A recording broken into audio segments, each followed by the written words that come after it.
कामगारांची जेव्हा कंपनी चालू करायची असेल तेव्हा या सर्व कामगारांना त्या त्या लेवलचं स्किल डेव्हलप करून, कारण काही लोकांना स्किल डेव्हलपमेंट झालंच नव्हतं, त्यामुळे हा मोठा गंभीर त्या ठिकाणी गुन्हा आहे.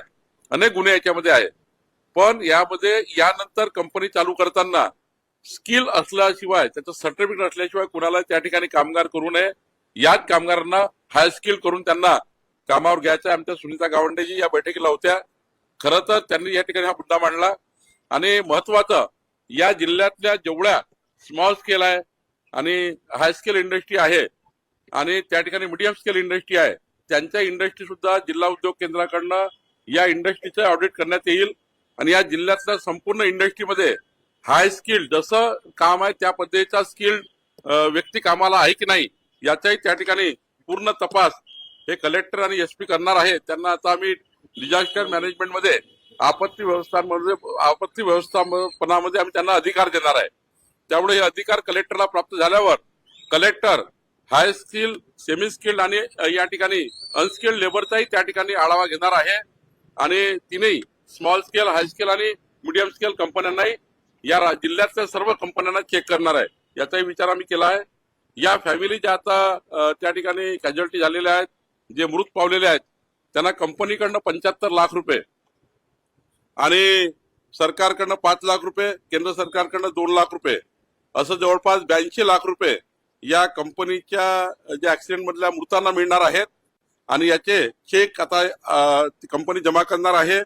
आणि हे पैसे, आमचा विचार आम्ही केला आहे की त्यांचे मुलं आणि त्यांचे पती, म्हणजे महिला गेली असेल तर पती आणि मुलं, आणि माणूस गेला असेल त्यांची पत्नी आणि मुलं, असं जॉईंट अकाउंट तयार करून त्यांच्या खात्यात टाकणार आहे, जेणेकरून ते मुलं संधान होतपर्यंत या पैशाला कुणाला हात लावता येणार नाही. त्या मुलांच्या पुढच्या भविष्याकरता या ठिकाणी 82 लाख रुपये याची आम्ही या ठिकाणी देण्याचा आता निर्णय झाला आहे. आणि सोबतच या ठिकाणी जे जखमी होतील, म्हणजे आता मृत्यूतून जे बाहेर निघतील, त्यांना 25 लाख रुपये त्यांच्या या ठिकाणी आम्ही देणार आहोत. आणि याच्यासोबतच रिहॅबिलिटेशन पॅकेज, म्हणजे पुढच्या काळात जे इंज्युअर झालेले लोक आहेत, जसं बाकी कंपन्यांमध्ये आता ऍक्सिडेंट झाले होते तेव्हा 44 लोक असे आहेत जे इंज्युअर झाले, हात गेलाय, पाय गेलाय, त्यांचं रिहॅबिलिटेशन काय, याचे एक पॅकेजही सुद्धा या ठिकाणी तयार होणार आहे. ते फर्दर रिहॅबिलिटेशन पॅकेज आपण या ठिकाणी तयार करणार आहोत. या ठिकाणी डिझास्टर मॅनेजमेंट करता एक मोठी एसओपी, मी आता गिरीश महाजन साहेबांशी बोललो, ते डिझास्टर मॅनेजमेंट मंत्री आहे, त्यांची एसओपी या ठिकाणी तयार करण्याचा विचार या ठिकाणी केला आहे.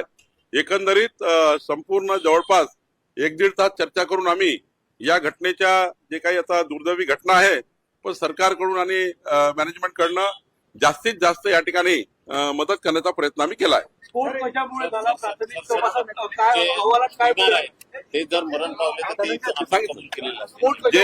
जे मृत पावले आहेत त्यांना 75 लाख, म्हणजे उद्या जर काही अजून कोणी मृत झालं त्याला 75 लाख देण्याचा निर्णय घेतला आहे.